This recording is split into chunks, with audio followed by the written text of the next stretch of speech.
सवाल ये नहीं कि बस्तियां किसने जलाई, सवाल ये है कि पागल के हाथ में माचिस दी किसने। आ मुद्दो એ ખરેખર જોવા જઈએ તો જે વન વિભાગ અને જે પોલીસ કર્મચારીઓ જે ક્યાંક ને ક્યાંક આદિવાસી સમાજ અને જે આદિવાસી વિસ્તાર ઉપર જે દમન કરી રહ્યા હતા એના ભાગરૂપે આ જે ઘટના ઘટી હમણાં જ સરપંચ સાહેબે અને આપણે કુવાની જયારે કહી શકાય કે સ્થળ તપાસ કરતા હતા ત્યારે જે સાંભળવા મળ્યું, જે જાણવા મળ્યું એના આધારે એક વાત તો પ્રસ્થાપિત થાય છે કે તાલી એ એક હાથે નથી વાગી, તાલી બે હાથે વાગી છે અને એક તાલી જે અત્યારે દેખાડવામાં આવી રહ્યું છે એ એક જ દ્રશ્ય અને એક જ અરીસો દેખાડવામાં આવી રહ્યો છે. બીજો અરીસો એટલે કે પડદા પાછળનું જે દ્રશ્ય છે એ ક્યાંક ને ક્યાંક છુપાવવામાં આવી રહ્યું છે.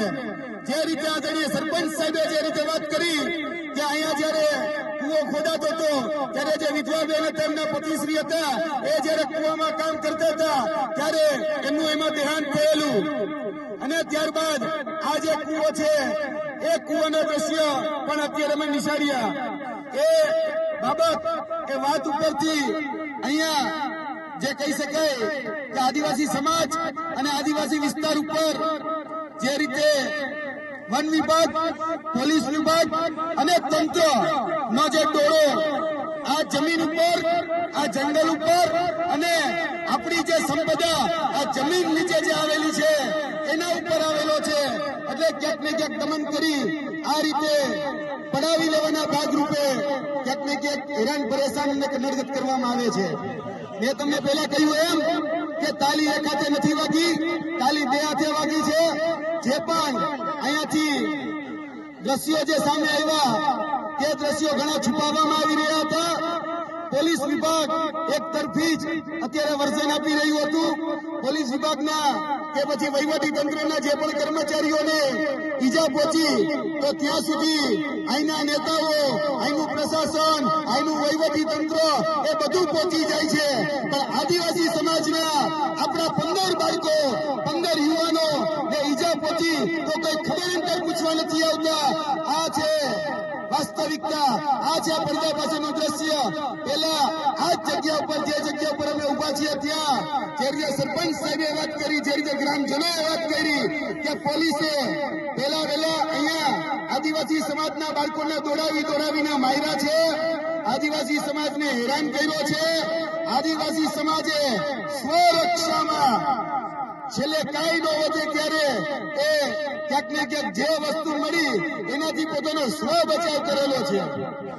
બાકી આ ઘટનાને જે રીતે રૂપ આપવામાં આવી રહ્યું છે એ રૂપ બહુ ખતરનાક છે.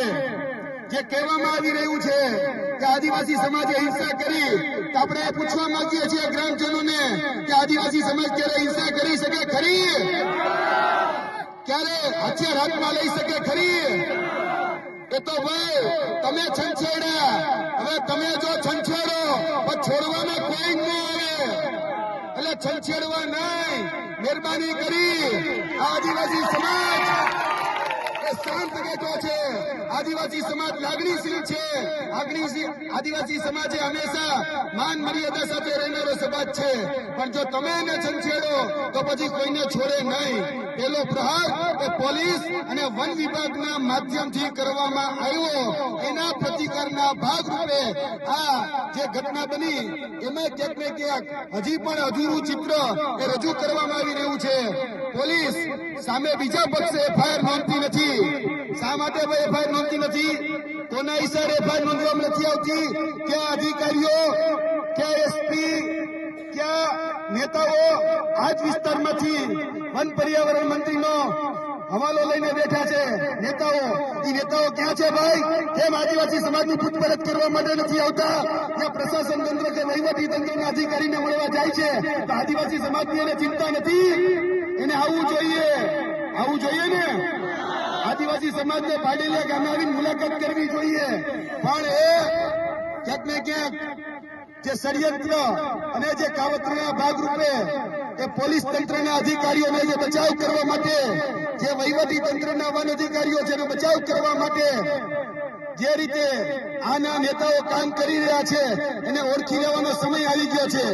આ માધ્યમથી હું અને આદરણીય ચંદ્રભાઈ વસાવા એ કહેવા માટે આવ્યા છીએ કે ભાઈ એફઆઈઆર એક જ શા માટે એ આદિવાસી સમાજની એફઆઈઆર લેવામાં નથી આવતી? પોલીસને ઓર્ડર, એટલે કે કોન્સ્ટેબલ હોય, એએસઆઈ હોય, પીએસઆઈ હોય કે પીઆઈ હોય, એને કોને ઓર્ડર કર્યો હતો કે અહીંયા તમે ટીયર ગેસ ના સેલ છોડો? એને કોને ઓર્ડર કર્યો હતો કે 50 જેટલા રાઉન્ડનું ફાયરિંગ કરો? એને કોને ઓર્ડર કર્યો હતો કે જમીન એ ખાલી કરાવવા માટે આવો? તમે શું ગ્રામ સભાની પરમિશન લીધી હતી? અને જો લીધી હોય તો દાખલો અમને આપો, એની નોટિસ અમને આપો.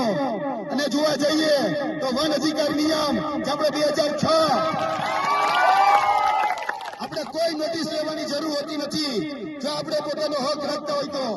2006 પછીની પણ જો વાત હોય તો પણ 4 વખત નોટિસ આપવાની જવાબદારી એ અહીંના વન વિભાગની હતી. શા માટે નોટિસની બજવણી કરવામાં ન આવી અને સીધું જ અહીંયા આ જમીન ઉપર આવી અને ખોદકામ કરવાનું ચાલુ કરી દેવાયું અને કહેવામાં આવે છે પ્લાન્ટેશન કરવું છે?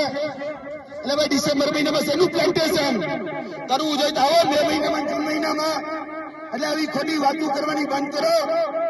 જે અધિકારીએ, જે એસપીએ કે જે ડીવાયએસપીએ ઓર્ડર આપ્યા હોય એના લાઠીચાર્જ કરવા માટેના, જે એસપીએ કે જે ડીવાયએસપીએ કે પછી ગૃહમંત્રીએ જો ઓર્ડર આપ્યા હોય તો એના ગૃહમંત્રી વિરુદ્ધ કે પોલીસ અધિકારી એટલે ઉચ્ચ અધિકારી એસપી વિરુદ્ધ ફરિયાદ દાખલ થવી જોઈએ. પોલીસ અધિકારીને કહીએ છીએ કે તમે ન્યાયતંત્ર નથી, તમે ન્યાયાધીશ નથી. સાચું શું ખોટું શું એ ન્યાયતંત્ર સાબિત કરશે, એ ન્યાયતંત્ર હિસાબ કરશે. જો તમે આ રીતે હેરાન પરેશાન કરશો અને એક તરફી જ એફઆઈઆર લેશો તો પછી આદિવાસી સમાજ એ શાંત નહીં બેસે. આવનાર દિવસોની અંદર જે પણ કાયદાકીય કાર્યવાહી કરવાની છે તે આદરણીય ચંદ્રભાઈ વસાવાની અધ્યક્ષતામાં અમે એ કાર્યવાહી પણ કરવાના છીએ. અમારી લીગલ ટીમ પણ આવી ચૂકી છે. 11 જેટલા વકીલો પણ અમારી પાસે ઉપસ્થિત છે. અહીંયા જે પણ કાર્યવાહી કરવી ઘટે એ કરવા માટે અમે તૈયાર છીએ. પોલીસ સાથે ચોક્કસપણે સંવેદનશીલતા છે, અમારી લાગણી છે, એને લાગ્યું છે તો એમાં પણ અમે દુઃખ વ્યક્ત કરીએ છીએ. પણ મેં તમને કીધું એમ કે પહેલી તાલી કોને વગાડી? પહેલી ભૂલ તમે કરી, કાયદો તમે હાથમાં લીધો અને જો તમે કોકના કાયદા તોડો છો તો પછી કાયદાના હિસાબે એ દંડ ભોગવવા તમારે તૈયાર રહેવું પડે. એટલે પહેલી તાલી તમે વગાડી છે, આ પ્રશાસન તંત્રે પહેલી તાલી વગાડી છે અને એના પ્રતિકારના ભાગરૂપે, એના સ્વ બચાવના ભાગરૂપે ક્યાંક ને ક્યાંક આદિવાસી સમાજે એ પોતાનો સ્વ બચાવ કરેલો છે. કોઈ હિંસક નથી. જે આદિવાસી સમાજને ચિતરવામાં આવે છે નક્સલી કે હિંસક, તો યાદ રાખે આ ભારતીય જનતા પાર્ટી અને સરકાર કે આદિવાસી સમાજ એ લાગણીશીલ સમાજ છે, આદિવાસી સમાજ એ માયાવી સમાજ છે. એ કોઈની પણ હિંસા ન કરી શકે. એટલે આગળની જે વાત છે એ વાત આદરણીય ચંદ્રભાઈ વસાવા તમારા સમક્ષ કરશે. તમે વિચાર તો કરો, ખાલી એક ગ્લાસ ઉપાડવા જેવી ઘટનામાં 307 દાખલ કરી દીધી ચંદ્રભાઈ વસાવા ઉપર અને જેલમાં નાખી દીધા હતા. તો અહીંયા તો આદિવાસીની જમીન, આદિવાસીનું જ્યાં રહેણી કેણી હોય એની ઉપર જો કોઈ તડપ મારે તો પછી આદિવાસી સમાજ કઈ રીતે સહન કરે? અને તમે ટીયર ગેસ છોડ્યા છે, તમે અહીંયા બંદૂકના ફાયરિંગ કર્યા છે, તમે લાઠીચાર્જ કર્યો છે, તો તમારી પર એક કલમ નહીં? આ નહીં ચાલી લેવામાં આવે, આ સહન કરવામાં નહીં આવે. આનો કરારો જવાબ મળશે અને મળશે જ. જય હિન્દ, જય ભારત, જય આદિવાસી.